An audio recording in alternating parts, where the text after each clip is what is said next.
So I have the pleasure of announcing this lovely lady in this space who was one of my first yoga teachers when I first came to San Diego, which is right around the corner actually.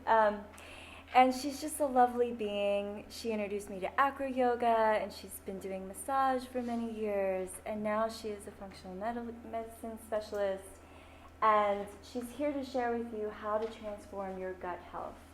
Really huge topic, right guys? And obviously it touches so many of us. We do have a couple more people coming in, so people will trickle in as we continue.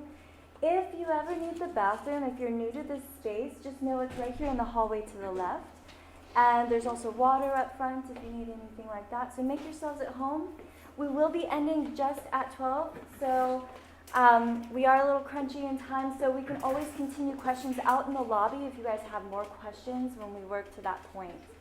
And without further ado, here's Maral. Thank you, Simone. Thanks for being here. Thank you. So good morning, guys. How you doing? Good. Okay, so today is going to be kind of like a fire hydrant of information and going through a lot of stuff. So take in what you can. If you want to write notes for yourself, great. And then we'll kind of go over at the end how you guys can use it all. Hi, Sharon. So this is the name of my business, Reclaim Optimal Health. And really, the reason that I named my business this is because everyone is really kind of in a state of sickness, however small or however large. And I really want to see society being reflective of optimal health, you know? And I do think it's very possible. It's just not only mindset, but it's also strategies of what we do. So I just wanted you guys to get to know me a little bit more. This is my little family. We live in the White Mountains of Arizona, and we homestead and, you know, live off grid and raise our kids. But this is a tradition we started in our garden, and I'm sorry it's very overexposed, but I think you can see our expressions. But we started this tradition with our little girl when she was really little, where we grow these humongous watermelons every year. And they were just, my husband and her both got like, oh my God, look at the watermelon we're gonna get to eat, because they like to gorge themselves on it. So I took that photo, and it's kind of become a tradition in our house. And you can see our son, this was his first year being exposed to our little tradition. And so he started finally figuring out what we're doing. And by the end, he was like, oh, yes. So my point for this really is for you guys is that I hope you leave here feeling ahad like him with what we're going to go through today. Okay? So, and you get to know me a little bit more. But like Simone says, my background is in yoga and Thai massage, but also I'm a functional diagnostic nutrition practitioner. And so what I do is I work with all kinds of people, even children, and I hear your story. I listen to your health concerns and about how you want to rebuild your health. And then I use functional lab testing. So I don't know, have any of you guys heard of this realm of functional medicine before? Maybe some of you. And basically what it is, it's about finding out the underlying contributors to health issues. So I work in a non-specific manner, meaning I don't diagnose or treat anything, but rather I work on and help people work on themselves, their whole bodies. So working every cell, tissue, organ, and system simultaneously to rebuild their health, so that we're not chasing a symptom, but we're actually working at the core of everything all together. Does that make sense? So that's what I do. And today we're going to go through obviously the gut and learning what can trigger its downfall and how to naturally and effectively rebuild your gut to peak performance at any age. You ready? You sure? Okay. All right, good. All right. So I want to start with mindset. I want you guys to try to put this on, that common symptoms are really not normal. Okay? Whether it's a runny nose, whether it's a cough or headaches or constipation or diarrhea or hormone imbalance, all the way ranging to autoimmune conditions to cancer, like none of these symptoms are normal. And I think we've become kind of conditioned in our society to think that everybody's got something. You know, you got something, you're aging, you got to have something, you know, or, you know, now we see kids with all these kinds of allergies, like every kid's got to have an allergy. Well, I'd like to kind of submit to you that that's not the case, and try to kind of put that on in the back burner of your mind and kind of carry it like a good monkey as we go through the talk, because I think it'll really help you to take a different frame of mind in the process of rebuilding your health, okay? So Hippocrates, many moons ago, said that all disease begins in the gut. And he was definitely onto a lot. Even though he didn't have all the research and science that we have now, we now really know that this is true. And let's put it in the positive frame of mind, which is that really all health begins in the gut, okay? So we know that we, eat and then we poop, right? And we're going to talk about poop quite a bit today, so get used to it. And we know we eat and then we poop, but there's a whole nother process going on in digestion versus just thinking of the physical body. And it's something called the microbiome. Have any of you guys heard of the microbiome before? Yeah, a little bit. So the microbiome is really in a normal, healthy looking person's body. It's really all of the beneficial bacteria. It's what allows us to break down our foods. It creates all that great enzymatic production. It really is what allows us to nourish ourselves, okay, and get nourishment from our food. But it's also where 100 trillion bacteria are living in us. So I've said it up here, but I'm going to say it to you, which is that outweighs our human cells, because our human cells are 10 trillion, so that outweighs it by 10 to 1. So it weighs between 3 to 6 pounds in our body. That's our microbiome, that's microbes, that's bacteria in our body, right? And really, research is just on the cusp of understanding how profound that is. We're even starting to suspect, really, the engagement of those bacteria in our spiritual beings, even. So it's pretty cool. And there is kind of this ecosystem or this symbiosis that's happening when we're talking about the microbiome between the bacteria and us as an individual. And when that symbiosis gets triggered and thrown off by lifestyle stressors, for example, then we start to have gut degradation, gut inflammation, and we start to have a rise in pathogenic infections, okay? So when any of those happen, gut degradation, inflammation, or pathogenic infections, that's what we call leaky gut. Have any of you guys heard of leaky gut before? Okay. It's also known as gut dysbiosis, like that. All right? So I love this image. I hope everyone can lighten up and laugh a little bit today. So this guy says, a dude, and he says, oh yeah, it's just my leaky gut. And he's like spewing from the insides as he's drinking like his soda, right? So this is what I mean by common symptoms are not normal, and that it's just kind of how we're taking it on in our minds. It's, everyone's like, oh yeah, I don't know, I was really gassy yesterday, or, it may not even be something with the gut. It could be a headache or whatever it is. And so I want you guys to really take that on, Believe me, I even have a hard time convincing my mother of this concept, that common symptoms are not normal. So I want to first give you guys kind of like a little bit of an anatomy 101 before we go through everything else, so that you really understand what's going on in the gut, because I'll have a lot more impact and a lot more meaning for you. So the mucosal barrier is essentially what we're talking about when we're talking about the gut. And normally when we talk about the mucosal barrier, it runs from the mouth all the way to the anus, okay? But for the purposes of today, I'm going to be talking about the small intestine part of it, which is in between the stomach and the large intestine. Does anybody know how long the small intestine is? Take a guess. It's very long. How long? We're talking feet.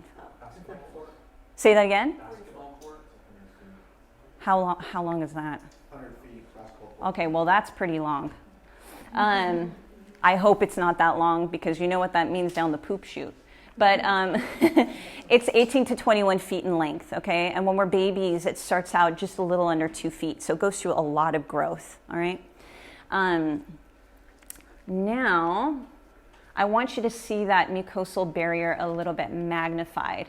So here's our small intestine. Here's the tube coming out, getting magnified, right? And I don't know if you guys can see, there's like these little rivets here on the inside. Can you see that? Okay. So now we're going to open up, we're going to open up that circle. Oh, there we go.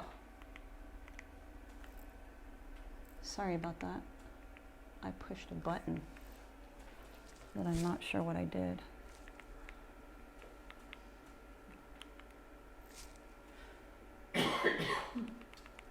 Oh, we were just getting into the good stuff.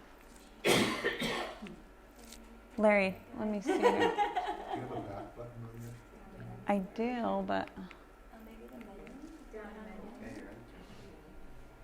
let's see. Oh, there we go. Okay. All right. We're back in business. Okay, so you're going to take this tube, right, and open it up. And when you open it up, this is what you're going to see. Okay, so those little rivets are right here on the outside. And those rivets are called villi and microvilli. And they're responsible for nutrient absorption. Okay?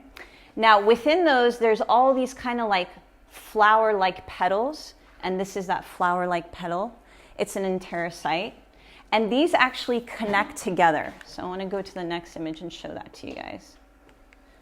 So again, that whole enterocyte is here, you see? And then these are the villi and the microvilli. So each of those are connected via tight junctions. And you can imagine tight junctions kind of like cement or glue, okay? And so this is really what we want our mucosal barrier looking like. Food comes in, we've got all these nice enzymes and good little antibodies and things breaking down our food, getting it small enough, and then it moves through this enterocyte and then gets into the bloodstream and goes on its way in the digestive process. Does that make sense? Okay. Now there's two main reasons really for this mucosal barrier and its purpose and function. So the first one is that it's an absolute physical barrier between the environment and us. So that means everything that we ingest, right? Because remember the mucosal barrier starts at the mouth. Everything we eat, we drink, bacteria, viruses, they all go through the digestive system. And the purpose of the mucosal barrier is to keep anything that's not supposed to be going into the bloodstream from getting in. And then whatever is supposed to get in should be being let in, like our food and our nutrients, okay? Now the second main function of it is that it's for nutrient absorption. So 90% of nutrient absorption takes place in the small intestine, okay? As we eat our food, it's composed of fats, carbohydrates, and proteins, and they literally get broken down into a small enough size to actually then get absorbed by those enterocytes. Does that make sense? Yeah? Okay, this is really important. So let's look at this image again, right? Food's coming in, we've got all those nice enzymes, hydrochloric acid, food is getting broken down nice and small. It comes through, gets pulled by these villi and these microvilli down through into the bloodstream and then takes off, okay? Now, there's also a chemical component, okay, to the mucosal barrier. And it's actually where 80% of our immune system is actually in our gut. Because our gut actually produces an antibody called secretory IgA, SIG-A is the short name for it. And so the interesting thing is that, does anybody know what our stress hormone is? What is it? Cortisol, right? So stressors don't have to just be mental, emotional, spiritual, which they are that too, but they're also biomechanical. Like you've got a neck or a back pain that's been going on for some time, or you've got hormone imbalances that would be biochemical, or something going on in your gut, etc. All of those components will create a cortisol elevation in your body, right? When cortisol elevates in the body, then that's when immune function or SIG-A gets suppressed. So I always think this is interesting for you to think about, because you think about life, you start getting really busy. Let's say, whatever's going on in your life. You're opening a business, or, your kid's really sick, or, someone's getting married. It doesn't matter whether it's good or bad, but you're just super, super on the go. And you keep doing that, and then one day you get sick. You start getting a cold or a flu, or maybe more symptomology is taking place. It's because of this interaction between that stress hormone cortisol and your immune function in your gut. Because remember, the gut is connected to every system in the body. Every system in the body. So if you can really get your gut working to optimal performance, then you can really take care of a lot of things, pretty much everything else, right? Okay, so now that we know how the mucosal barrier is supposed to function, let's talk about what will trigger it, okay, what will stress it out. So I want you to use this word trigger synonymous with stressors, okay? So there's a lot of different things that could begin to degrade or create leaky gut, all right? So it could be dietary proteins, meaning food particles that are not broken down properly, all right? Low hydrochloric acid and enzymatic production. It's actually a really big one. Most people are actually suffering from this, and what those are in the body, remember, those are what break down our foods, okay? And if you have low enzymatic and low hydrochloric acid in your gut, you're not breaking down your foods, it's hard for you to get nourishment to feed your cells to do their job for you, all right? Antibiotic use. If you use antibiotics one or more times, it does degrade the gut. I mean, there is at times, there may be some reason for it, but it still does, even when you need to take it, it still does degrade the gut and the gut lining. Infectious diseases or pathogenic infections, we're going to talk about a little bit more in detail. Blood sugar issues, blood sugar imbalances. So do any of you get hangry? It's in between hungry and angry. You wait too long, to eat, and you're like, where is it? If that's not you, you will never understand this concept. But, blood sugar imbalances is a big one for gut dysbiosis. Antibodies, we're going to talk about a little bit more as well.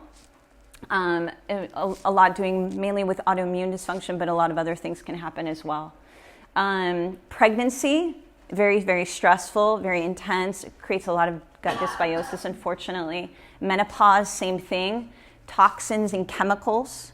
Food allergies and food sensitivities, both, which are two different things.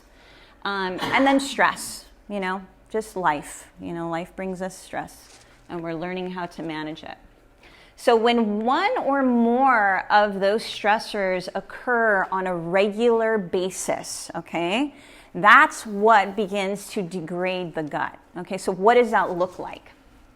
So here, again, we have those villi and those microvilli. We have nice tight junctions. They're all sealed. You see the little lines, right? So everything's working really great over here. This is a part of the gut or the mucosal barrier that has been degraded. So now you see there's no tight junctions, okay? And I want you to imagine that also these villi and microvilli kind of have a haircut, okay? So what happens is when there's no tight junctions, you can see this is like a food particle. Imagine you had like a tomato or an avocado and you were really hangry and you were just like, and you didn't chew your food, down to a small enough nutrient size to be absorbed properly. So you've got this big chunk floating in, and it starts to slip through. Remember, one of the main jobs of the mucosal barrier is to prevent anything that shouldn't be getting through from getting through, which means a food particle that's too big for you to digest, okay? So it's getting through, and it comes through, and it hits the bloodstream, and it moves on, all right? So we'll talk about what that means in a minute. Now, when this keeps happening enough times, it keeps happening because your gut's degraded and, chunks are coming in, well, then what's going to happen is the immune system is going to get alerted. It says, whoa, there's a threat, there's an invader here, and now I'm going to put off an antibody. I'm going to tag that food. So now your body has, thinks that food is an invader. And now every time that you eat it, it's going to attack, okay? So what does that look like? That starts to turn into what we're finding nowadays, I see so much of, is autoimmunity. Autoimmunity is so on the rise, okay? Autoimmunity is not just Hashimoto's or thyroid issues. It's also osteoporosis, osteopenia even. So, the range is huge, and unfortunately, we're also seeing it in very young children. Like, I saw a child recently, a client, rheumatoid arthritis under the age of 10. Like this was stuff we used to see in like much, much older people.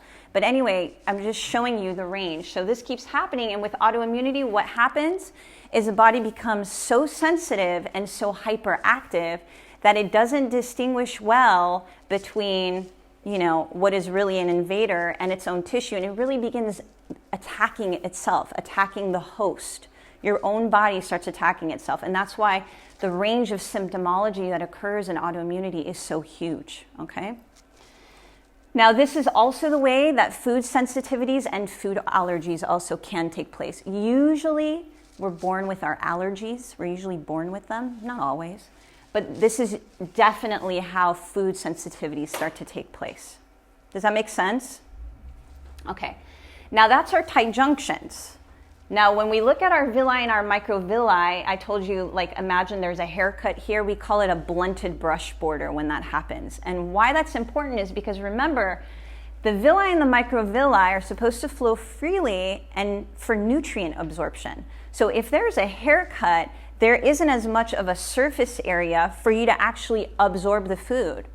So you could be eating the most perfect organic diet, you know, just the right, you know, macronutrients in there, and you're still not feeling all that great. Well, the reason is because of the villi and the microvilli being damaged. The good news about all of this, you guys, is that you can repair it, and we're going to go through that. Okay, so don't think like it's a done deal. Also, the thing that's interesting about the villi and the microvilli is that those with celiac disease literally don't have this anymore. You know, it gets cut so low. You can again rebuild it, but that is one of the main markers of celiac disease that we see in the gut. And I will tell you though, what we're finding in science is that everybody is sensitive to gluten. So the range is just smaller or much larger. It's kind of a bummer, but you know, we got to know what's going on with our bodies. Now remember, the food comes in, or you know, whatever item it is comes in, moves into the bloodstream and moves on, and the next major organ for detoxification is the liver, okay? So with the liver, what happens is if the mucosal barrier isn't doing its job, then it has to take on the burden, okay? And what we notice from Chinese medicine that we know, which is really great, is that the major time for liver is really between 1 and 3. Okay, and it does have definitely the emotion of worry with it as well. So if you notice yourself waking up a lot during those hours, like it's a very consistent thing for you, it's usually a good marker for being able to tell that your liver is overburdened. Okay, it's not the only marker, but it's definitely one major marker. So if you're having sleep disruption during that time, you're going to want to look at that. And really the cause of that is because the mucosal barrier isn't doing its job. Okay. Okay, so remember the triggers. Now we're going to move into infections. Okay. And I want to talk about this because pathogenic infections, I think, are so overlooked. All right. And they really, in my practice with people, it's like the first place I go to. And the reason is because if you don't really evaluate whether or not you have a pathogenic infection, you cannot rebuild your gut because the pathogen will keep feeding on you and on your gut. And until your gut gets itself together, remember it's connected to every system of the body, it's hard to get all the other players in the right place. You understand? So pathogens are really parasites, bacteria, yeasts, funguses, molds even, and viruses, all right? So these are just a few examples of like, you know, more explicit cases, if you will, or expressive cases. But pathogens, the gut is a perfect place for them because it's a dark and a moist place, all right? So it's just perfect for them. They love that. They thrive on it. And really, with pathogens, what I'm noticing, you know, these days is that it's always what's hot everyone's focused on, you know. Like Candida has been big. I don't know if any of you guys have been hearing this. Everyone's like, oh, I've got Candida. Everyone's got Candida, you know. And it's very possible. However, one of the things to recognize with pathogens is they kind of have an order of operations. So we have something that are called primary infections, and then we have secondary infections, okay? So Primary infections are they're bigger, literally bigger. So parasites and bacteria, they tend to be bigger. And then funguses and yeast, let's say, they're a little bit smaller. They're the secondary infections. Why that's important is because the secondary infections will actually feed the primary infections and vice versa. So they kind of have this like relationship, all right? And why I'm bringing that up is because if you've been taking care of candida and you can't seem to get rid of it, or you go on some protocol for a few months and then you find another few months later it's coming back, it's because you actually have to take care of the bigger guy first, the major feeder to the operation. And by taking care of this guy first, you actually weaken the others. And then it's much more easy for you to eradicate and have success with. Now with pathogens, the other thing that I really think is important for you guys to know is that they are easily passed. So if you have a family or you're in relationship, you can pass them saliva. Some of them, they're all kind of unique and different in that way. But you can also pass them through sexual conduct. You can pass them sometimes. Some of them we're finding even through air. And some of them have been actually lab created, not all, but there are some that have been. So I think some very key things to know. Now, why pathogens are so opportunistic is really, I think, because of this biofilm, all right? So biofilm is like a shield. You can imagine it like a Renaissance warrior, or you could imagine it like a chia seed when you soak it. And there's like a gelatinous coating on the outside of it. And what it protects it from is from you being able to eradicate it. It also allows for it to create an information superhighway like the internet, for it to communicate with other colonies or even other pathogens for them to proliferate, all right?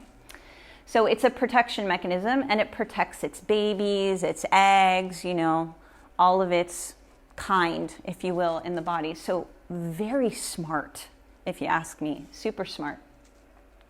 So when we're thinking about biofilm, if you have ever gone in, if you've ever had this experience of, having to deal with a pathogen, if you've gone into a conventional doctor, and it's not to poo-poo them, but they're just not generally versed in this, which is that they don't work on the biofilm first, has been my experience. And so what happens is you get put on antibiotics, which rip your gut apart, and then you're on it for about 4 to 6 to 8 weeks, and you weren't able to kill the whole life cycle of the pathogen, as well as, now you've got this pathogen still alive in you, and you've gone through a whole cycle of antibiotics. So it's kind of this struggle, and so really making sure that you start with a biofilm buster when you're going to begin a pathogen eradication protocol is essential, at least for 2 weeks. And the other thing that's really fun to know, I think, is that you want to make sure that you start actually on a full moon cycle, because the moon has that Latin term luna, like lunatic. And so, it makes us kind of a little bit more crazier, but it does the same thing with pathogens. So pathogens love to come out at night, and they also get very excitable and like to come out during the full moon, especially. And so starting an eradication protocol on that day can be really helpful because they're out more. So you have, you're able to do a little bit more wipeout a little bit more quickly. Let's go through some gut health myths, all right? So the first one is, my poop looks healthy, full-formed, and easy to evacuate. There's no way I have leaky gut. So if you admire your poop and think it looks perfect, because there are people who do that, and there's nothing wrong with it, it's good to know what it looks like. It's not the only marker of having gut dysbiosis, okay? Not trying to scare you, just trying to educate you. I'm too young for leaky gut. We're actually born with a leaky gut, okay? Our gut actually, those tight junctions don't seal until we're between 6 months and 1 year old, all right? I don't have any abdominal pain. That doesn't have to be the only symptom of a leaky gut, okay? It could be a headache, it could be anxiety or depression, it could be a lot of different things. I eat organic food and live a clean and healthy lifestyle, so I can't have leaky gut. Remember when we talked about the villi and the microvilli and nutrient absorption? You can be eating the most perfect diet, but you're not rendering the nutrition from your food because there's damage in there, maybe from previous ages in your life, if you will. I eat fermented foods, so I have healthy bacteria in my gut, and my gut is fine. I love fermented foods. I think they're fantastic, and they're also a wild fermentation process. So when you're looking at really going on a protocol and rebuilding the gut, I think having as much, quote, control over the bacteria or the microbes in your gut as well as what's going on in there, I personally find I get more success and easier success with people by taking them off of fermented foods for 4 months, working a protocol with them, and then slowly introducing it. The other thing is that fermented foods also have a very high histamine level, all right? So sometimes for some people with autoimmunity or even any sensory issues like autism spectrum kind of stuff, you'll find that it will worsen their symptoms. So just, taking a look at that. And then I take probiotics, so my gut is sealed and healthy. Probiotics are great, but they are not the only part of a healthy gut, okay? So you can probiotic yourself, forever, and you still won't have sealed the gut because there's a lot more to it than that. I think going over this is just really important. 3 top causes of death in our country. The first one is heart disease. The second one is cancer. And the third one is medical error. So misdiagnosis or misuse of pharmaceuticals, all right? Big deal. Can you imagine? That's the third one that people are dying from in our country. I don't think that needs to happen. So I really want us to have some good strategies as to how we can deal with this. And I also want to talk about conventional and even alternative holistic methods and why many of them don't work. So I have a list of all these different pharmaceuticals up here, proton pump inhibitors, antacids, all kinds of things over the counter that you have to get prescribed from your doctor. And really my main point for this is that when you look at the side effects, a lot of times they're associated with what people are going in for their guts, which is diarrhea, constipation, gas, bloating, and vomiting, nausea. So we want to really look at where our choices are and just know that there's more tools for us available, and that doesn't have to be the first thing that we grab to or go to. I also hear from a lot of people, like for heartburn, to wear loose clothing. It might be helpful, but it's not going to be what gets to the underlying contributors. Of course, removing certain foods that create gas and bloating is great. You don't want to eat the things that are creating the reaction in the body. However, it's not going to rebuild the gut. So there's a big difference between, avoiding what makes you react to it and actually rebuilding it, all right? And then talking about holistic and alternative methods, so like reflexology, abdominal massage, enemas, naturopathic medicine, even functional medicine doctors. It all depends on the approach, okay? Because what's happening a lot with holistic practices is that it's kind of chasing symptoms again, all right? You go in, you're like, I have this thing, and then they give you an herb or something for it, all right? And so what happens is you're still in that cycle of trial and error because you're not able to get to the underlying causes. Maybe it gets muted for a bit of time, maybe it comes back again, or maybe it comes back in a different form, in a different expression. And so I think really looking at these underlying causes and working in a full spectrum way, like our body is a symphony, we are like a symphony with many parts, I think is essential to really rebuilding your health. Otherwise, it's a Band-Aid, right? And you just keep going through trial and error. Keep tinkering. So how well stress is managed in the body determines our health and our resiliency, right? Does that make sense to you guys? Okay. So I want to go through this for a moment. I'm going to list off a bunch of different symptoms, and I want you guys to keep tracking yourself how many of them that I'm listing off that you've got, okay? And then we'll go from there. So let's see, constipation, diarrhea, the cycle between constipation and diarrhea, gas, bloating, headaches, insomnia, or any kind of sleep disturbance, like it's hard to fall asleep or you're waking up at night, you can't go back to sleep like that. Any kind of mood stuff, depression, anxiety, fatigue, energy loss, any autoimmune conditions, any kind of cancer, past or present. A tendency towards getting sick very easily, like with flus or colds and things like that. Okay, I think that's plenty. So, okay, how many of you had one symptom? Okay, how many of you had 2 to 4? Okay, how many of you had 5 to 6? Good. And then how many of you had 7, 8, 9, 10, like that? Okay, yeah. No judgments at all. So this is called the wellness meter, and I think it's awesome for it to really hit home for you what's going on with you. So do you guys think that no symptoms or being asymptomatic is health, is optimal health? No, it's not. And the reason is because life brings more stressors. So more things are going to happen that are going to stress our health. And every time that stressor comes in, it's going to take us one click off to the right. Okay, so we're going to not be in optimal any longer.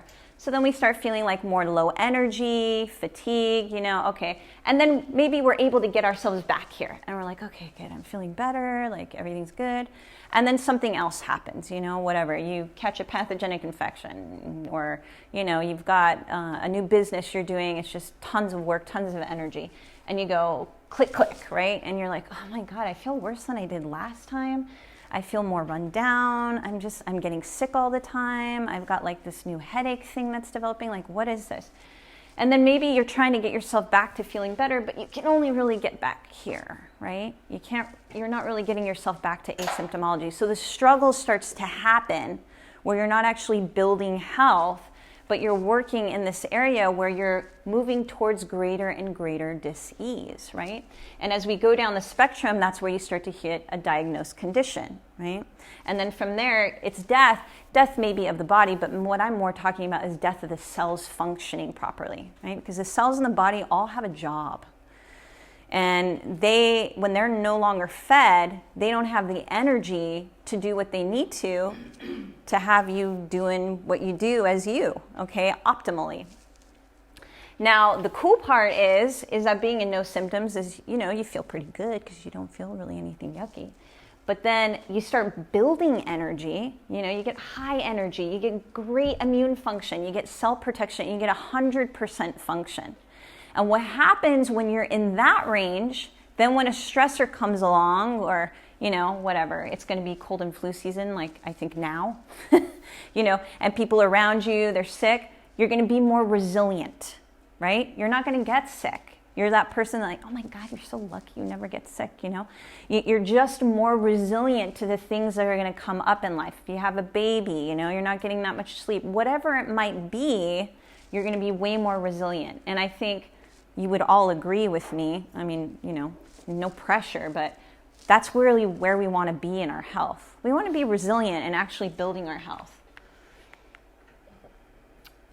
Because what I find is that tinkering is what a lot of us do, Like one day we hear vitamin D is amazing, magnesium is really great, acupuncture is the key, and we're like keep going, but we never stay steady with a protocol for ourselves that's unique for us, what we need to actually bring ourselves into optimal so that then we can, go and play basically in life and not get sick. So I think really getting that marker of tinkering is important too. So wondering what methods do build our gut health. So let's get into strategies and behaviors. Remembering that there's no magic bullet. It's everyday, long-term strategies to help you get on the way of wellness, okay? If you happen to land on something that was like your answer and your key, you were lucky. Because most people are in trial and error and tinkering, really. Okay, so this first one is pooping every day, okay? This one I think is the most important. That's why we're starting with it, because everything else along the way is going to affect this positively, all right? So pooping every day, we want to be pooping 1 to 4 times a day. It's a wonderful way for the body to naturally detoxify itself, reduce inflammation, because remember, all those stressors and all those triggers increase the inflammation in the body. And inflammation is really one of the number one aspects of why we have dis-ease in the body. The other thing that going to the bathroom does is improve our mood. I don't know if you've ever noticed it, but if you haven't, start paying attention. You probably are in a much better mood after you take a bowel movement. Now, for many of us, having a regular bowel movement can be very difficult, okay? And so I'm talking more about on the constipation end of things, drier stools, things like that. So I'm not affiliated with this company, but it's something that I use and something that I recommend. It's called Oxy Powder, and it's ozonated magnesium.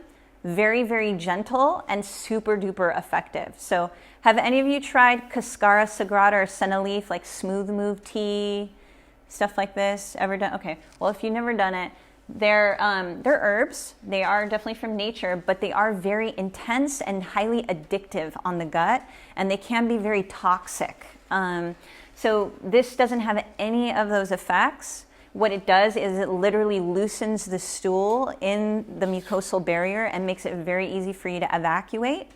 You can use it as like a cleanse or a detox. So I think on the bottle, Dr. Group recommends like you do it for 6 days. You start with 4 capsules, and it is rather explosive. I will warn you.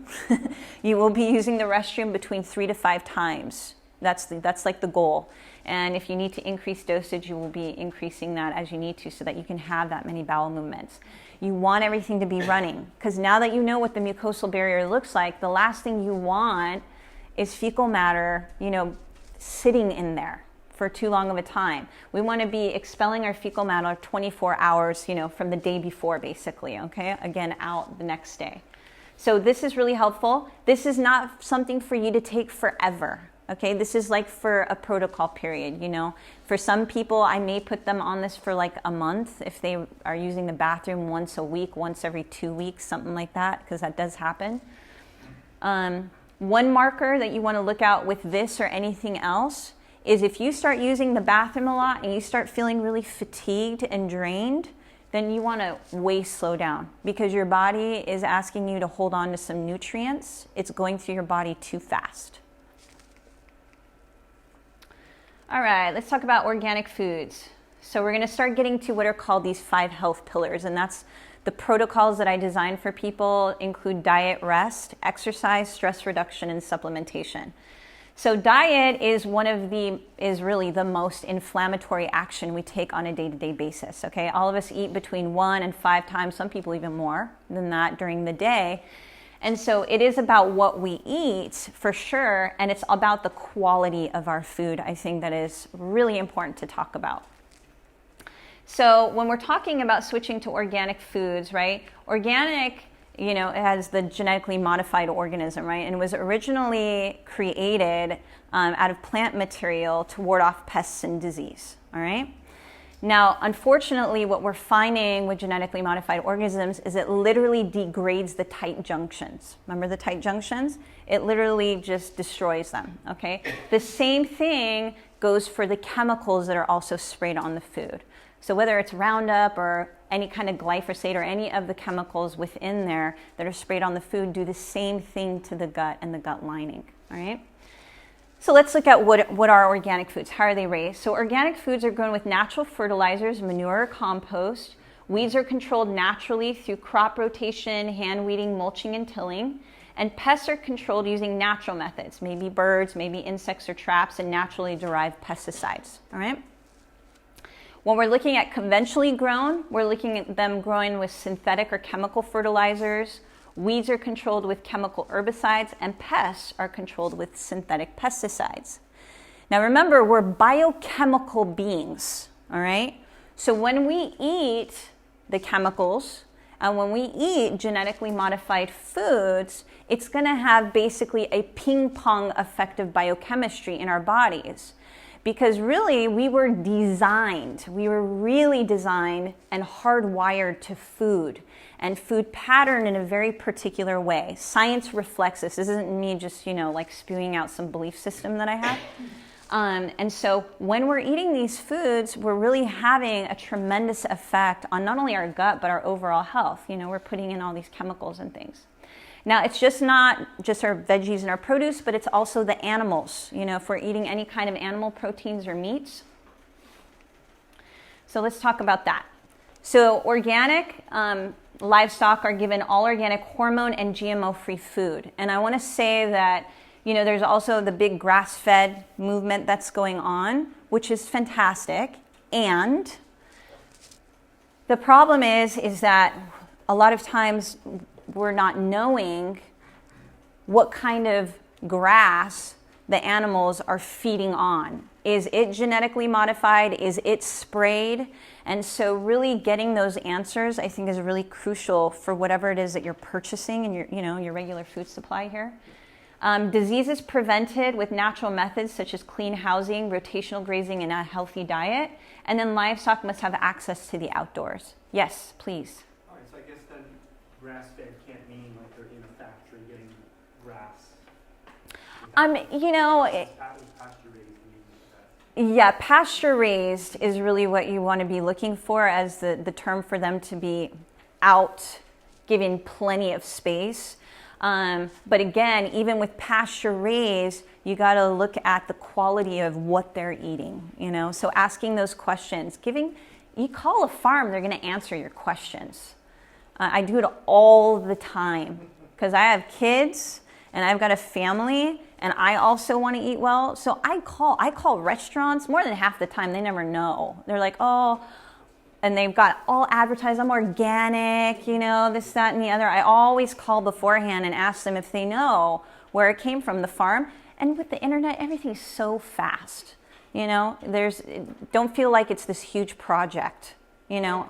Actually, even Costco will answer your questions because they're providing a lot more organic products. And Costco, which many people don't know this, behind the scenes, like the Kirkland brand, they've worked to remove BPA from certain cans. So you can actually call and ask specific questions about every product, and they'll tell you. Thank you, Sharon. Yeah. You guys feel free to ask questions, by the way. I didn't say that, I just kind of assumed it, but you know, ask questions if you have any questions. So again, biochemical beings, whatever the animal eats and does, you know, is going to come into our bodies. Yes, please. I have a question. Yeah. Back to, I wrote it down. Can intestinal microsols? Microbes? Yeah, microbes. Uh-huh. Be tested? Like, when the doctor say, hey, can you test this? I'm going to talk about that later, Okay. for sure. It's a very good question. Yes, we will talk about testing. Did I say this part? I don't think so. But antibiotics and medications that the animals are fed are used to prevent livestock and disease, and then livestock may or may not have access to the outdoors. So that's conventional methods. The other thing to consider is also vaccines. I actually think the philosophy behind a vaccine, if it was really what it was, I think would be beneficial. However, it's what they're putting in the vaccines now that can be very harmful. So anyway, what they're eating, you're eating, and it's going in your body and creating a biochemical effect, okay? That's what we are. We're biochemistry. Now, a couple studies that I want to tell you guys about. One was done in Sweden just a few years back, around 2012. And it was a family, mom and dad, 3 kids. And they basically tested them for a week, getting urine samples from each of them 3 times a day. And they were eating a conventional diet. And this was just to look at glyphosate levels. So they were, looking for glyphosate in the urine. And their levels, depending on each one, was between 95 and 98%, all right? So after that week, they changed their diet completely to just organic foods. And then they tested again their urine 3 times a day. And after 2 weeks, the glyphosate levels went down to 5 to 9%. That's without detoxification. Like, I hope you guys would be like, if you just change your diet to organic, that's how much less of a chemical load you're going to be putting on your body, on your liver, and on everything in there. The other one is, have any of you guys heard of Professor Seralini by chance? All right. So Professor Seralini is a French guy, French scientist, and he basically was hired by Monsanto originally to do research on the effects of glyphosate with genetically modified corn, all right?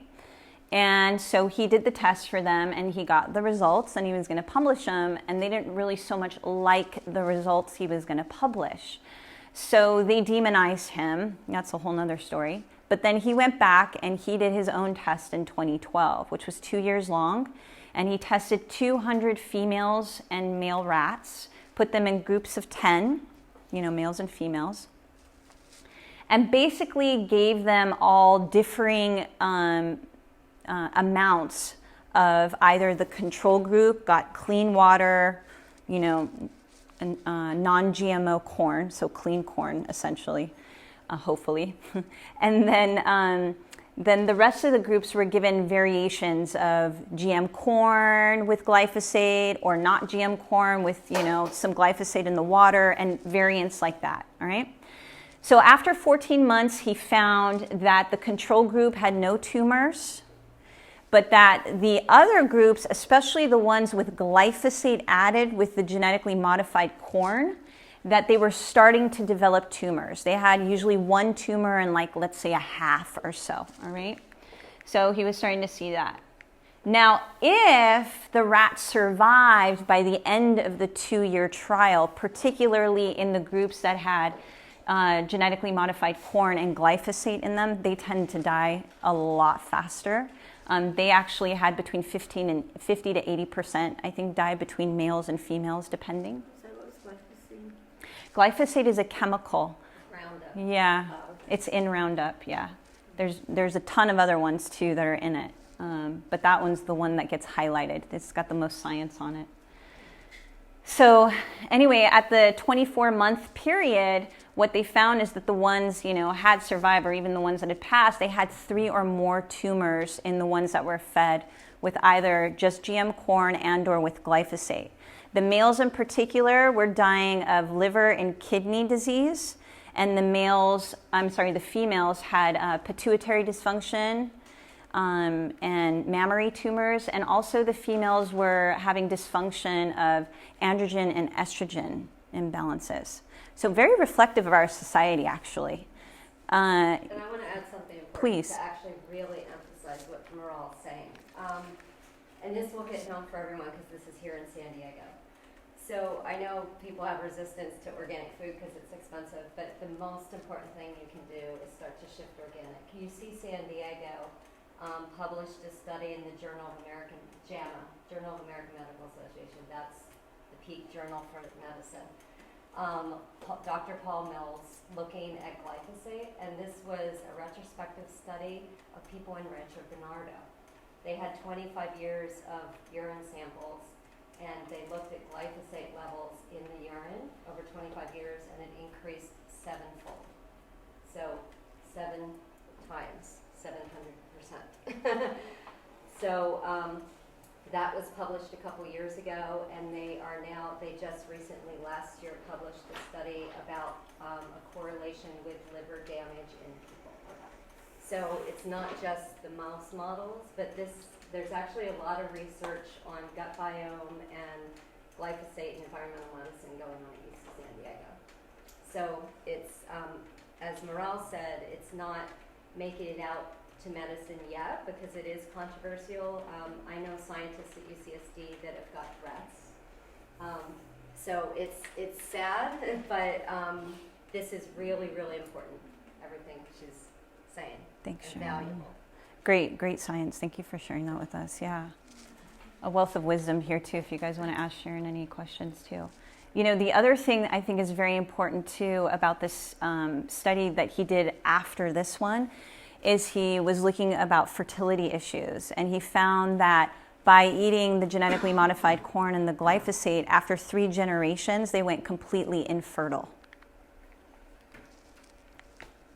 Pretty jaw-dropping. If that doesn't convince you to go organic, I don't know what will. I think it's pretty jaw-dropping for me. Okay, so let's move on with diet. Do you guys have any questions? I've Yes. heard rumors like glyphosate is in Beyond Burgers and Impossible Burgers. Is that a truth or not? I mean, I don't know. Okay.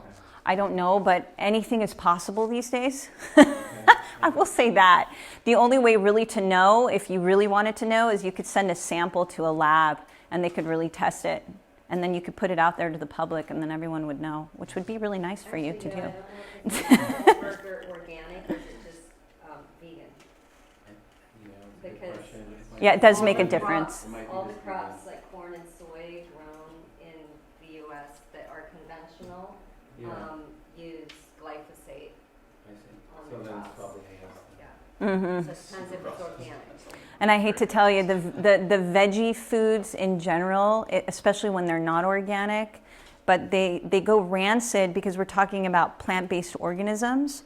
And the plant foods, just they're so much gentler, you know. You think of an animal food, it's more robust, got more fats and strength to it. And so they break down and they just get old and toxic as a result. So I always say to people, the best thing for you to do is cook your own food. Okay, let me just, is that 11 o'clock? Okay, good. All right.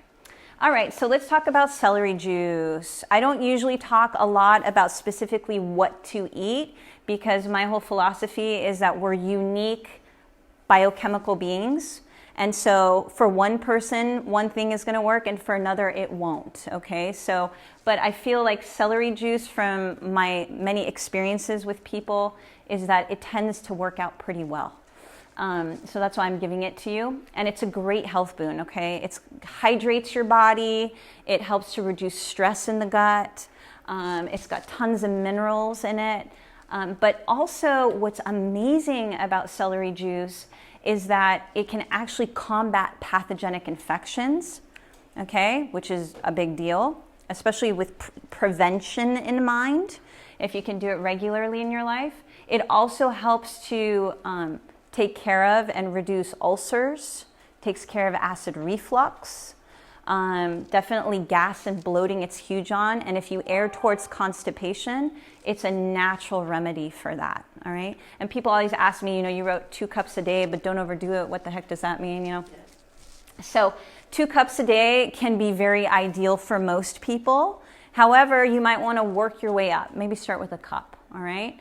And see how your body responds to it, at least on the external level where you can notice things.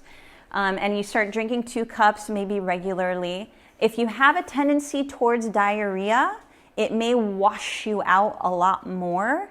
And so again, this is the same thing like the oxy powder. If you start to feel very fatigued from it, you know, it's telling you it's too much. Back off, all right?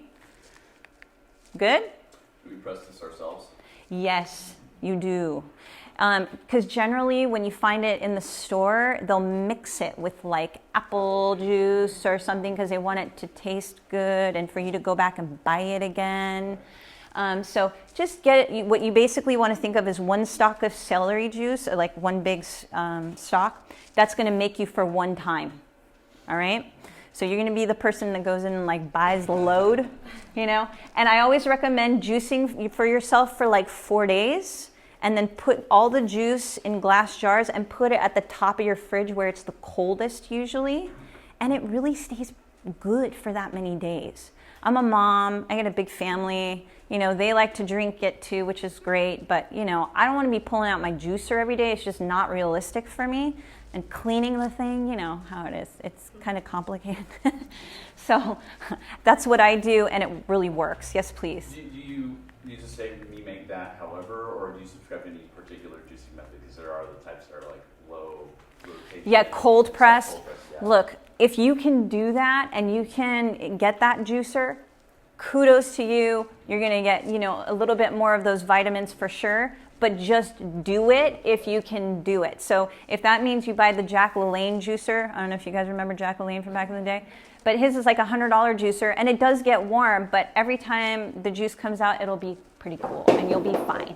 Yeah, totally. What was your question back there? Isn't the coldest part of the refrigerator the lower part? I don't know. In my fridge, it's the top part. So, you know, maybe your fridge, it's the bottom. It's usually the top. That's where your vent and air blows Yeah, it's out. where the So vent- if it's on the bottom, yes, but heat rises and air is colder, so it's going to go down. So if it's at top, it's going to float down. So we're just talking about where the air comes out, yes. But, you know, look at your fridge. You know, you know your fridge the best. You know, totally, yes. That's like I have 1 blender, so it purees and liquefies. Yes. Is that Can I use that?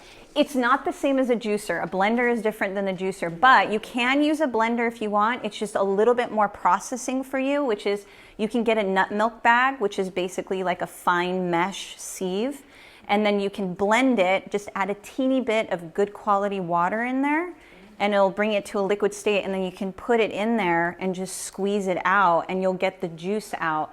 Because you want it to be, like basically like super easy to absorb all the vitamins and the nutrients without the pulp and the fiber, because it's very easy on the gut that way to digest. What do you do with the pulp and the fiber? You can, some people just compost it, but you could definitely put it in like your, I don't know, you want to make a nice muffin, or I don't know, people do all kinds of like your quiche, or, stir fry it or whatever.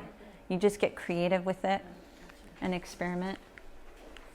Did that answer your question, Janine? Okay. All right. Okay, so let's move on to stock or broth, or stock and broth. So do any of you guys make stock or broth? Yes? Some of you, yes? Okay. Well, if you're not, you should start, and I'll tell you why. Okay? So stock is basically when you take the whole animal. So if you're thinking about a whole chicken, for example, it's the skin, it's the meat, it's the bones, it's all the little joints, it's the whole animal, and you're cooking it for a very shorter period of time. Like I'm talking 1.5 to 3 hours. I know that sounds long, but wait till we talk about broth. And then you're going to be adding about, for a chicken like that in a stock pot, you're going to add about a tablespoon or so of apple cider vinegar, let it soak. You can put veggies in there. You can put your herbs in there if you want to. You don't even have to do that. And it's going to render a liquid when it's done. And that liquid is really high in gelatin and collagen, but it also, both of these have a very specific amino acid profile. All right? And they have different amino acid profiles.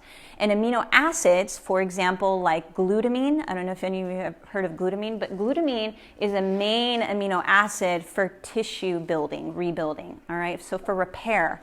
So if you think about drinking that going into the gut, it really helps to rebuild the gut tremendously. Better than any supplement you can buy, okay? And so when we're thinking about taking this in a medicinal way, recommendations, and my experience has been, have at least 3 1-cup servings throughout the day, maybe on the side of your food for morning, or use it for your soups. You can cook your grains in it. You can do lots of things with it, all right? I don't know, people are making, what is it called? Golden tea with, their stock and their bone broth. And starting with stock, if you've never done bone broth, is really a great place to start, because it tends to be a little gentler on the gut. But for most people, both is okay to start with. But I'm just letting you know, if you're very sensitive and you notice a reaction and you've started with bone broth, like you get gassy and stuff after you have it, you want to start with stock. Now, broth is a little bit different, all right? So let's say you made your stock, you're going to enjoy all the meat off the chicken, let's say, and then you're going to throw all the bones, and it doesn't need to be perfect. Like a little fat can go in there, a little, whatever's left over. It doesn't have to be totally clean. And then you're going to add a 1/4 cup of apple cider vinegar in there in your stock pot with water. And you're going to let this cook on a simmer for 24, 48, 72 hours. Long time, okay? And really the difference is of course that you're cooking it for a longer period of time, but the minerals that you're going to get from the bone broth is going to be totally unique than what you get from the stock. And what the purpose of the apple cider vinegar is in both of these is to leach out the nutrients into the liquid, all right?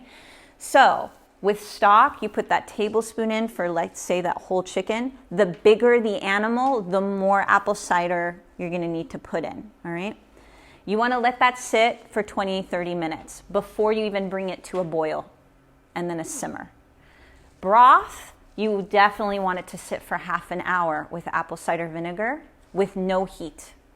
Just let it pull and leach the nutrients off, bring it to a boil, and then you're going to see something called scum. I'm sure you guys have all noticed. It's that foam that comes on the top, like let's say if you cook beans or anything. You always want to skim that off. That's just toxins coming out of the food. It could be various in sort, So you want to skim that off so it's not reboiling back into your food, and then bring it to a simmer and let it cook, all right? And again, same.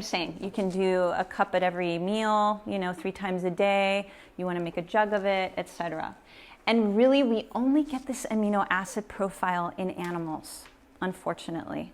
So I always, have my vegans and vegetarian friends in the group, and unfortunately, you can supplement with amino acids, as a supplementation form, but you don't get this kind of full range profile of like 19 or more different amino acids just from your food.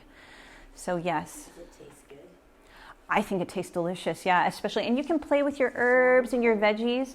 You can definitely make it warm, or you can have it cold. It's totally up to you. I like it warm personally, but everybody's different. Yeah. Is this something you can do in a crock pot then instead of having the... You can. You totally can, and just make sure it's at that super low temperature. I know some people like to roast their bones, and there's like the debate of like, are you killing the benefits of the bone? And it's like, well, you just cooked it. So it's okay, like you play with it. You can do all kinds of flavors. If you go online, there's all kinds of amazing food bloggers online. I have a recipe on my site for just bone broth. If you want it, you guys can, check it out. I'll give you a card. You can look at it if you want. But there's so many out there. So, and you can experiment. Go for it. I know that your health is the last thing you want to be crazy about. But this looks a little. Does nobody make something like that?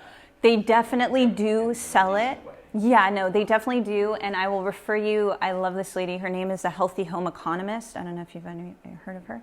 She's into the traditional foods movement. Her name is Sarah Pope. She has an article on there. You just put it in her little search bar and you say stock or broth brands. And she did a really nice article. I think she found like 4 brands that she thought was really, really good, that are pre-made and properly prepared, proper preparation. But I will tell you this, getting this ready takes 15 minutes on either end at most. And then it's just sitting there. And then when it's done, it takes you 5 minutes to strain it and throw it in a jar. And you get at least a gallon from each of these. Versus when you go buy it at the store, it's like this tiny little bag that you're going to have it in one sitting, and it costs you $15. When you pay for the chicken, at most, let's say it's $20, $25, you get way more for your buck. Because if you start really having this a lot, you're going to be like, oh yeah, I'm going to make that gallon. What would you say it stays good for? It can stay in the fridge for a week. But what I do is I use glass jars, and you definitely don't want to fill the glass jars all the way and put them in the freezer because it's going to crack. So if you have like a half-gallon jar, fill it up halfways. Let them stay open and sit out until they're cool, and then put them in your freezer. And then, maybe leave 1 or 2 out for yourself for the week. And then if you need more at night, you pull it out and it'll thaw for you in the morning. You're ready to go. Okay? I'm sorry, would you want it to be at a drawn out process, or does pressure cooking achieve any sort of results? It needs to be the drawn out process. And the reason is because you want it on that slow, long cook time to pull out the nutrients, which is a time consuming process. And if you bring the food on either of these stock and broth to a high heat, it really can damage the amino acids. And that's what we really want. All right? Good? Okay. You don't want to overcook it a crock pot then. That's right. So you got to keep it really, really low. But they have low settings on crock pots, don't they? Time-wise, that's what was. Yes. Yeah. Okay, so we're going to get into soaking your legumes, your grains, your nuts, your seeds, and why this is important to your gut health, okay? So a lot of times we think if you do soak at all, a lot of times people will take, like, let's say their beans, throw it in a bowl, throw some cold water over it, and they think they're good. They soak their beans, no more farts, And so basically, unfortunately, that's not the case. And why? So what happens is we really want to be mimicking nature, right? And in nature, all of these are really seeds, okay? So if any of you have done any gardening or just, maybe know a little bit about growing food, it's that a seed, needs a certain amount of water, a certain temperature, right, for it to then germinate, and then it releases, right, the green sprout that comes out. Okay. Well, in that process, a seed has on the exterior something called anti-nutrients, all right? And it's composed of many different things like phytic acid, et cetera, et cetera. But those are in place to ward off pests. So let's say, a little insect comes up to it or whatever, wants to come and eat it and take it away. They have a little bite, makes them feel not so good, and hopefully they don't come back because nature wants to proliferate, right? Well, unfortunately, we somehow didn't get that message, and we have been eating all of these items not properly soaked. And what it does to the gut is it degrades the gut by really robbing us of zinc and magnesium and silica and phosphorus. Particularly zinc is really what gets robbed by having any of our grains, not properly soaked. So we want to mimic nature. So when we're soaking, right, any of these elements, nuts need a lot less heat, which is kind of nice. But you want to be soaking them in very warm to almost hot. Like if you think of some seeds when you're gardening, they need a lot of heat, 90-something degrees, not cold water. So that's what you want to be doing. And also adding an acidic medium helps to accelerate the release of those anti-nutrients off the outside of the seed. This is very toxic to our gut, all right? So things like apple cider vinegar, baking soda, things like that. So I actually have an ebook that I'm happy to email to you guys. It's a huge chart of all different kinds of seeds, grains, nuts, etc. And we can deal with that later. But it'll give you a handy resource that you can look back at as you maybe want to soak, okay? Yes. Okay. Are we good? Yes. Yes. Does pressure cooking legumes also deal with the lectins and other things that are... Not that I've found. However, you can definitely soak and then pressure cook, and actually cooking with the stock or the broth also definitely helps to break that process down. So if for some reason you didn't have a chance, the best thing you can do is cook with one of those elements, and that will help to break it down. But the soaking process is just the most ideal. Yeah. Is soaking different than sprouting then? Like you don't have to Good question. Very good question. So soaking will then get us to sprouting. So if you can soak, that's the first stage. If you then go further and you just, basically take the grain out of like a big amount of water and you let's say put it on a plate and just keep giving it the water and letting it sprout, you're just going to get more nutrition from that because that's when the sprout comes up. So both are great. It's just your timetable. Do you have to dry them all after soaking or stuff? Depends on what you're going to do with it. So if we're talking about a bean, like let's say chickpeas or something, and you're going to make a hummus, and you don't really need it dry because you're going to cook it again, well then that would be that scenario. But let's say you're going to do almonds and they've sprouted, then you're going to definitely want to dehydrate them if you're making almond flour. You get what I'm saying? Eat them, not. Yeah, sure. But you won't be able to let it sit around wet for as long, right? Yeah, okay. What about foods that are radiated? Like I know a lot of nuts and then they won't sprout. That's right. Even if you go through all this process. Totally. So you want raw. Thank you for that. You want Even raw. if it says raw, it could be still radiated. Totally. So well, yes. So you need to search high and low. And I have to tell you, our nut situation, particularly in the United States, but particularly even California, it's very difficult. So, there is that, for some people, it's a philosophical pull-push with deciding if you want to buy nuts from Italy, for example, and, they're shipped over here. So that's totally your call, but excellent question. Yes, what I mean by raw is like not irradiated, organic, not vaporized, you're the one that's processing it, like that.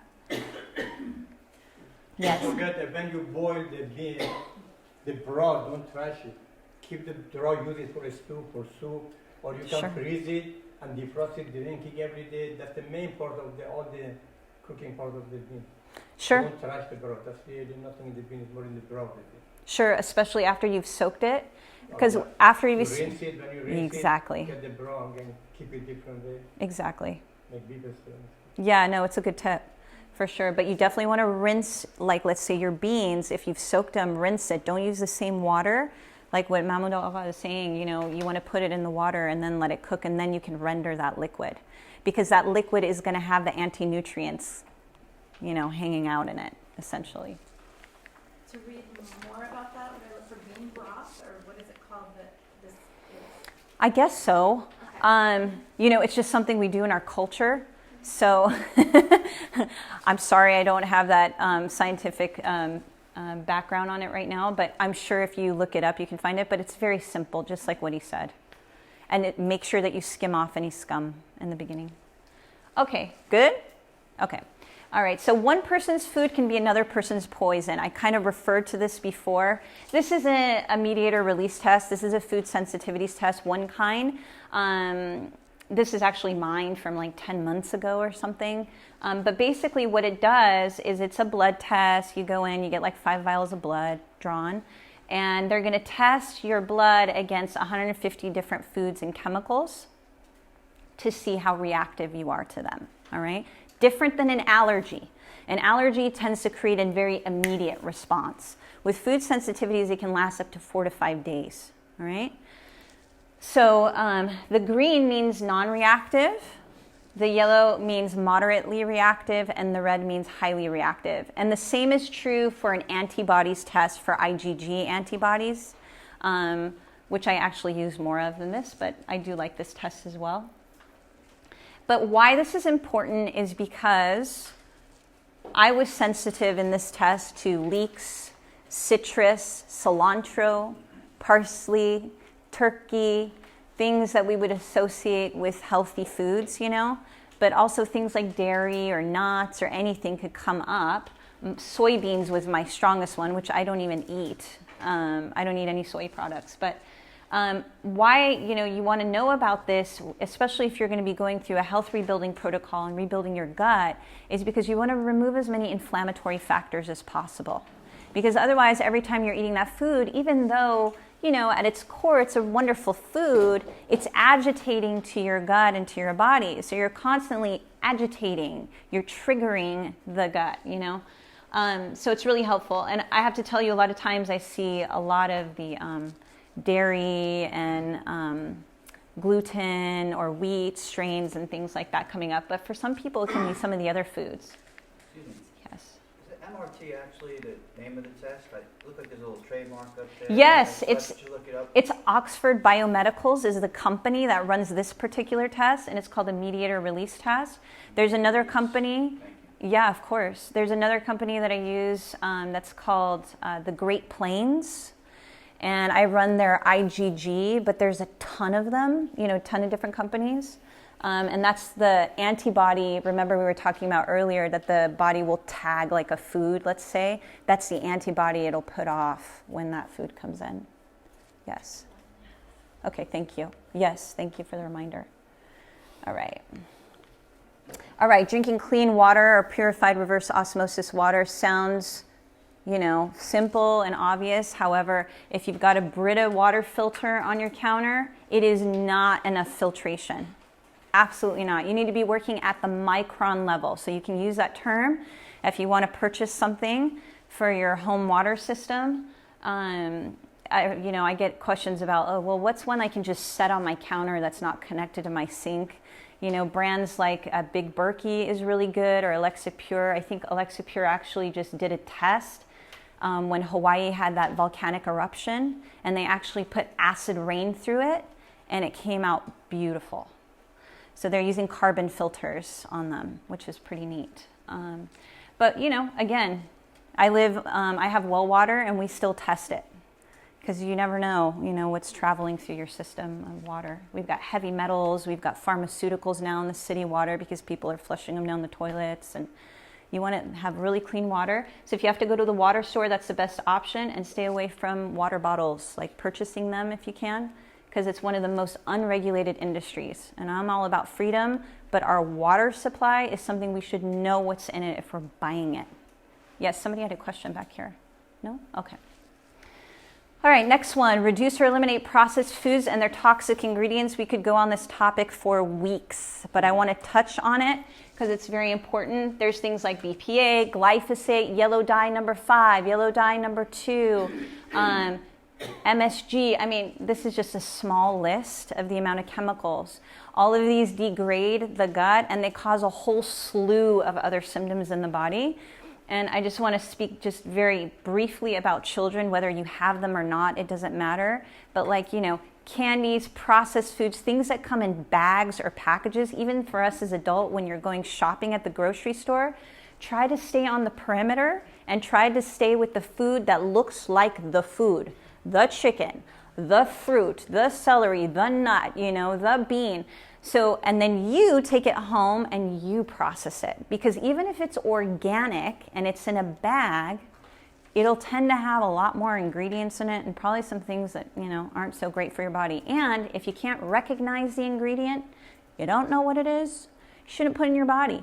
I feel like we spend more time worrying about what car we're going to buy and doing really good research about that, or like what we're going to wear or whatever. But when it comes to eating something, we'll just throw just about anything in our mouths, it seems like. So I want to urge you to start reading the labels and take a little time to study. There's another great lady, the Food Babe, Vani Hari is her name. She has a cool page on there that if you type in and you put in like toxic ingredients, she has this huge cool list. And so that you'll know, even if you're buying organic, you know, you can look at that ingredient and see what it's derived from, all right?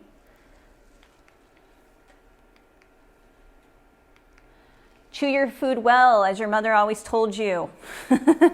Because remember, if that food isn't broken down into that small enough nutrient size, right, and it starts irritating the gut, then you're going to start passing through bigger pieces. And you want to have the gut have a little easier time to digest that food and get your nutrients rendered. So chew your food, whatever, 28 times. And then intermittent or extended fasting. I'm going to try to be super brief on this one because it can go on for a long time. Have any of you done any fasting? Okay, awesome.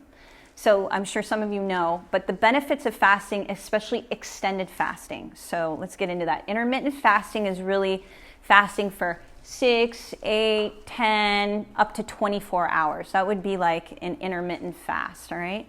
And then anything as we start getting from like 2 to 3 days and entering beyond that up to 10 days, or for some people longer. I personally have not been able to go longer. Goes into extended fasting. And in extended fasting, we're basically using our ketones for energy, which is our fat, all right? We also go into a process called autophagy, and autophagy means self-eating. So what this means is that our body starts to eat the bad cells in the body, the things that start to, you know, murk and settle around in the body and create things like cancer, etc., right? So eating the bad cells is a very good thing during a fasting process, that it does that. And then it also creates stem cells, which rebuild the body. Now at day 3 in a fast, the first place that gets rebuilt is the gut. Because the gut's getting a rest, it doesn't need to eat anything, so it doesn't need to use that energy to, you know, process the food. And so it can really work on rebuilding. Now, after you get to like day 5, day 7, you're looking at rebuilding like ligaments and joints, even bones. And I'll tell you my personal experience, especially I've had 2 children. I used to be a very, very advanced yoga practitioner. I really hurt my back. My back was a disaster. And so, you know, doing all the things that I've been sharing with you are things that I really live. That I know work, but also fasting has been tremendous in sealing my back. Nothing else has worked as good as it. So I highly recommend it, yes. When you're talking about extended fasting, is that like no food at all? Correct. Just water. There are bone broth fasts or celery juice fasts, and those are still really good, but you're not going to get the kind of ketone process because you are giving the body some nutrients. So it's not going to start eating the fat cells and go into autophagy like it would if you're just on a water fast. I will say though, if you tend to be a person that has a hard time keeping weight on or anything like that, you really want to be very, very mindful, and I wouldn't suggest more than a day fast for somebody like that, or somebody who's got like thyroid dysfunction especially and loses weight really fast. So, yes. If you didn't feed your body, you'd store fat.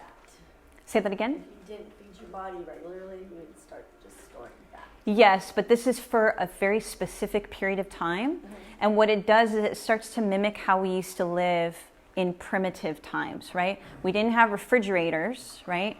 So we used to go hunt for food. We would eat it. We would feast when we had it. And then we would fast when we didn't have it. And so we were much healthier and much resilient, and our blood sugar levels tended to be more regulated. And actually, even though it seems kind of like chaotic in nature that you're not eating compared to how you normally eat, it actually helps to level out your blood sugar levels. So there's lots of different formulas for how you can do that, and I'm happy to answer questions about that later if you like. Yes? Can you fast if you're taking like heart medicine or thyroid medicine? It's going to depend on the person. So for somebody like that, I would highly recommend working with a practitioner, you know, just to make sure that you've got your levels tested and checked. Where are you at? How much energy do you have? Because you may be on the end of rebuilding, but you're still taking those medications, and you can still do fasting. But it is nice to have somebody with you just to make sure you're good. And you're reminding me of one thing which is important for everybody, especially for ladies who are menstruating. The week before menstruation, you get off all fasting, okay? So you want to eat your carbohydrates, you know, eat your food as you want, like that. But everyone should be picking a week, even if you're postmenopausal or men. You pick 1 week in a month's time where you're not fasting. And I'll talk about formulas later, just because we're crunched on time a little bit, but we'll get into that later. Good? Yeah? Okay. All right. Say what? You said to eliminate sugar and gluten and dairy and soy and rancid or processed oils and caffeine and alcohol and smoking. I'm never going to live again.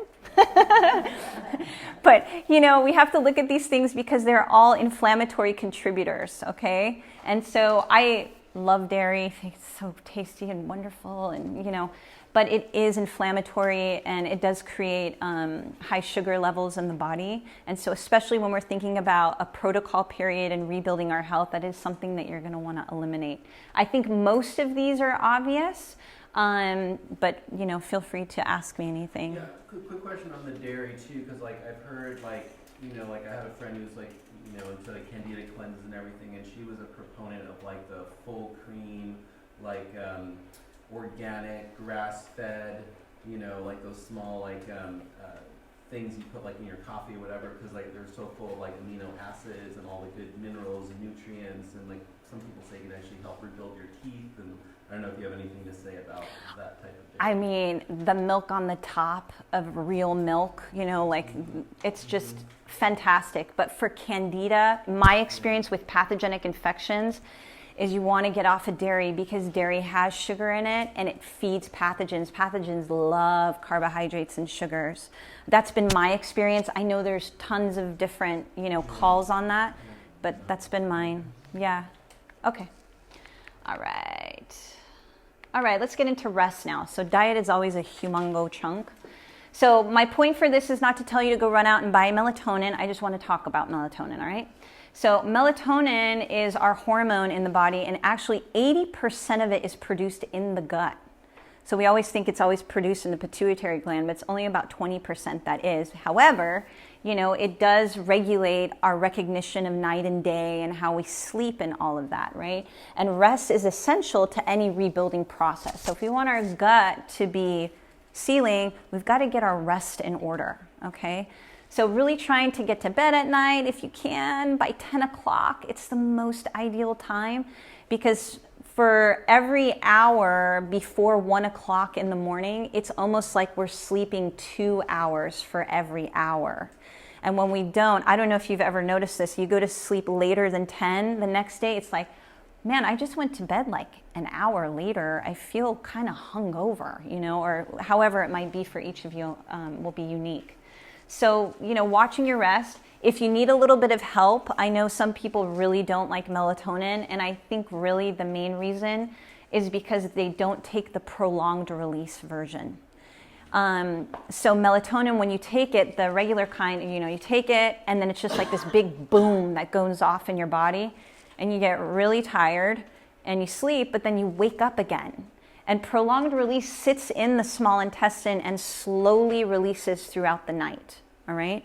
So that it keeps your, your body in that sleep pattern and a little bit deeper. It can be very helpful. Hopefully another time we can do a talk on amino acid supplementation in sleep because it's pretty cool. Yeah. When would you recommend taking that? You mean like what time of the day? Yeah, before, like an hour before bed? Yes. Right before bed? I want you to play with it a little bit, even though I know we don't like tinkering, but if you tend to wake up earlier in the night and you're going to go to bed at 10, take it an hour before you go to bed. If you're waking up more like 4 or 5 o'clock and you still need to sleep, then take it right before you go to bed. If you tend to be a person that falls asleep right away, you don't have a problem with that part of it, then that's how I would play with it and recommend it.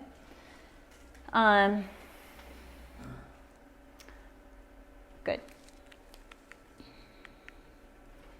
Okay, the next one with rest is you can play with this for 30-day periods. So one idea or philosophy is we know that when the mucosal barrier isn't doing its job, then the liver takes on the brunt, right?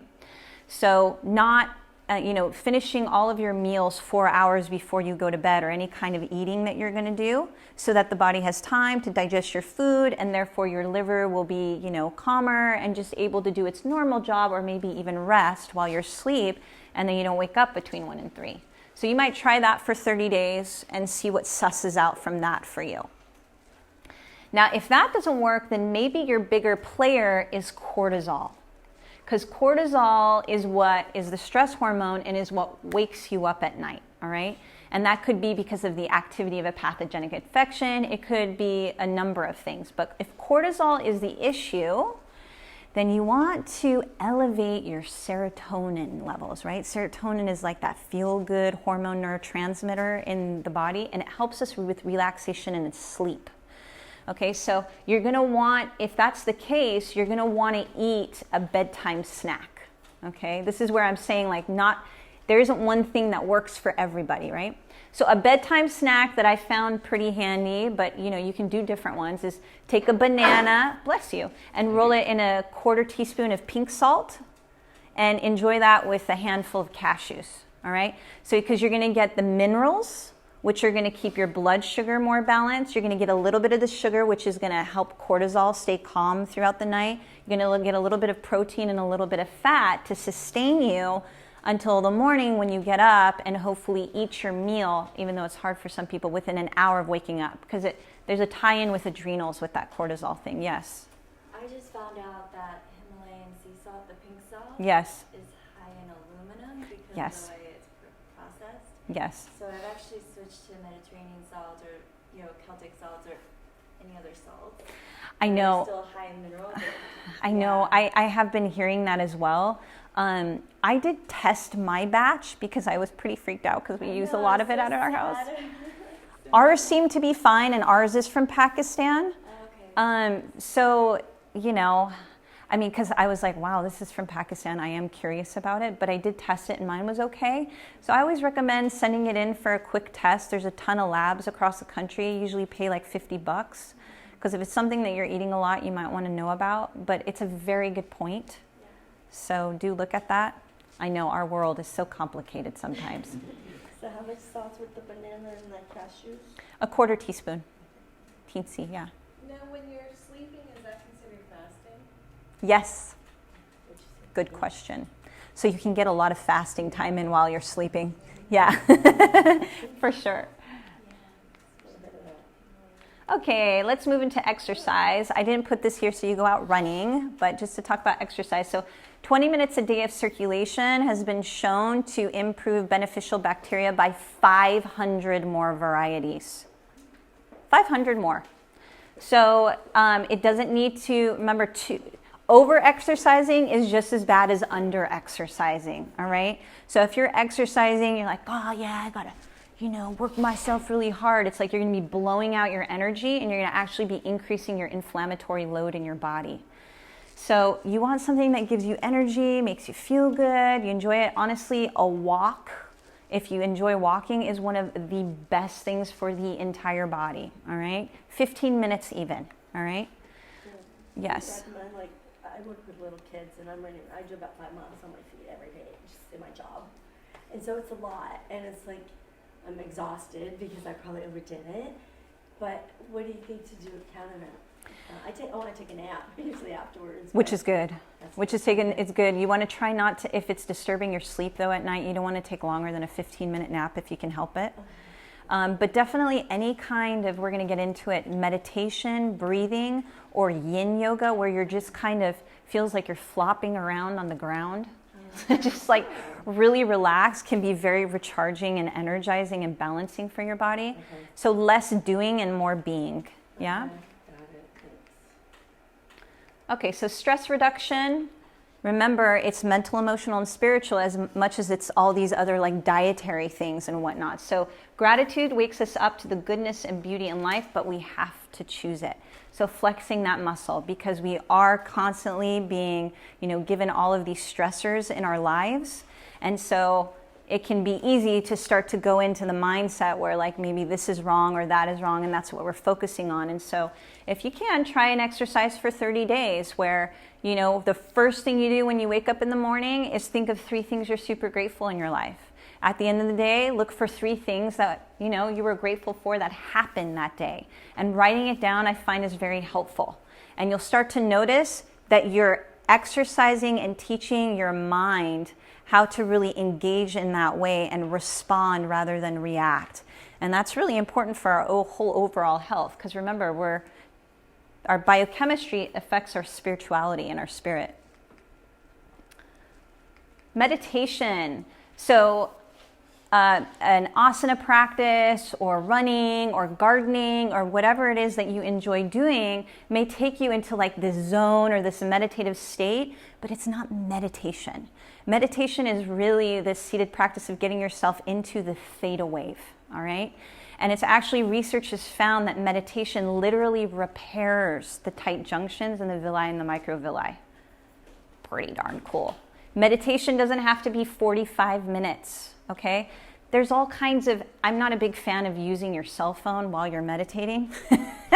However, if it gets you meditating, then do it. But there's all these apps like Insight Timer and Headspace and Calm, and they have like 5-minute meditations, 10-minute meditations. Just start doing it once a day. Just start. And it's going to make a huge impact on your overall health, but also your state of mind and your connection to spirit. We talked about removing pathogens. Heavy metals is also a huge one, all right? Heavy metals really disrupt the gut. And so, Simone was bringing up about the salts and things like that with aluminum. That is a heavy metal. It's very toxic. But what I do when I test for this is I literally take a hair sample. And from the hair sample, we can get a ton of information about your mineral levels, the ratios of those minerals, because minerals have a partner that they work hand in hand with, as well as look at your heavy metal levels and, see what's going on. Because they both take up space in the body, and you want minerals to be taking up the space in the body, not the heavy metals. Okay. And we're going to get into supplementation. So, again, each person is unique, so I can't really give you like, this is, magnesium, you should take it. But I will say, like we found before, one of the main triggers is low hydrochloric acid and low enzymatic production in most people. So I think most of us have apple cider vinegar in our pantry, right? And apple cider vinegar actually helps to boost and elevate hydrochloric acid and enzymatic production in the gut. So how you can play with this is you can take between a teaspoon to a tablespoon at your liking, and see how you do, with about a half cup, a cup of water, and take it about 30 minutes before you're gonna have a meal. And it's gonna start getting all those digestive juices prepared for the meal that's going to come in afterwards. If you forget to take it 30 minutes before, just take it right before. Or like, you're at the meal and you're like, dang it, just take it, and it will definitely make a huge difference. You can also drink this throughout the day, just put a teensy bit in a big water bottle, like half a teaspoon or so, and you can drink it. If you tend to be a swoosher, like you take water and a lot, watch that, because, you don't want to mess up your tooth enamel. Apple cider vinegar is powerful. So you want to, watch that. Yeah. I've done a lot of different apple cider things. I'm just curious if, like, maybe honey and lemon diminish any of the results that you're talking about? Yeah, I mean, the lemon, not so much. The lemon could be definitely beneficial, but the honey, yeah. You kind of want to do straight up, and if you do lemon, that's fine too. But yeah. Great. Yeah. I do both, but I just didn't know for sure. But it seems sugary, but might counteract what we're kind of talking about. Because it's going to mess up your blood sugar levels right before you're already going to eat, and your body's kind of going into that blood sugar phase, where it's elevating, and so you don't want to give it anything else to spike it. Okay, thank you. Yeah. What about stevia? You should go stevia not. Sure, you can, as long as your body tolerates stevia well, If you're doing stevia a lot, try to take it more mildly, okay? Pick and choose. Because it can be harsh on the gut, unfortunately.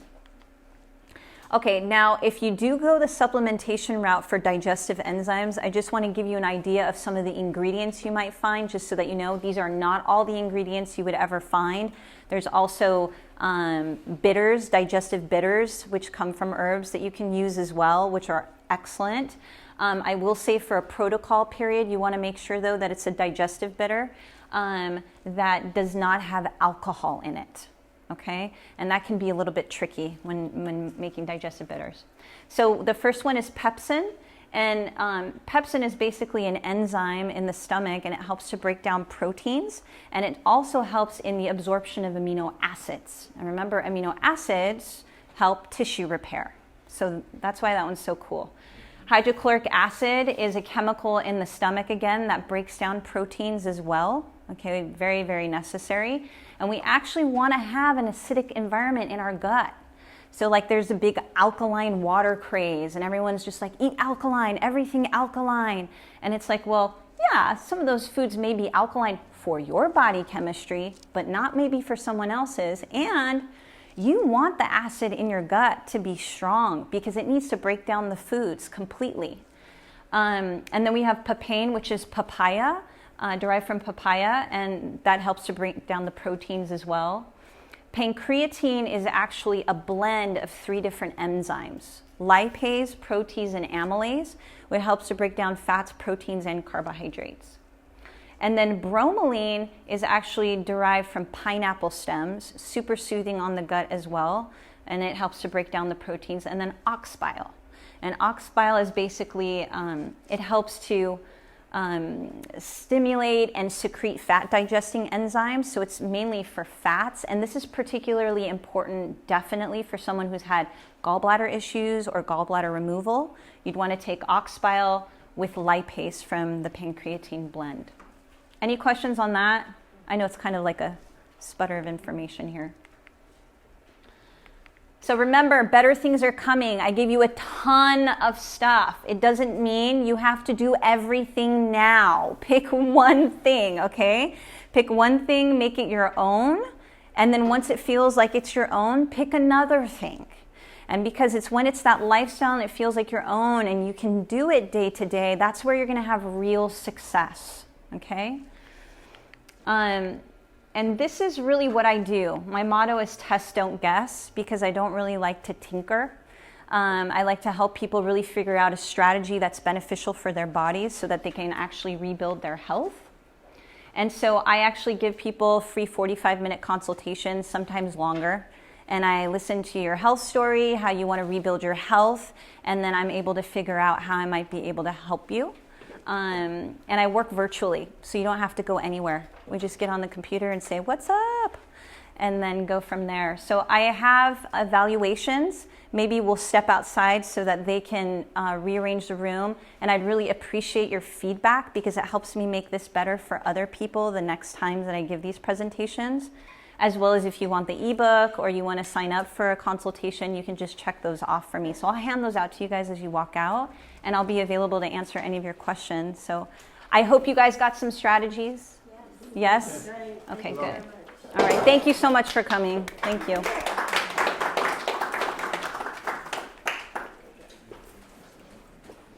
Thank you again, Maral. You are just such a wealth of knowledge, and I highly recommend to all of you guys to take her up on that 45-minute free consultation. So awesome. We do need to transition this room in pretty quickly. So if all of you who are sitting in a chair, if you can fold your chair, that would be amazing for us in the process. If you have pens that you've borrowed, if you can put them back on this little table here. And then if you have any more questions or just want to talk more with Maral, she'll be up front, and the conversation can continue otherwise. I'm going to leave those evaluations and cards here on the corner, and you guys can just pick them up, and then I'll meet you outside. Over to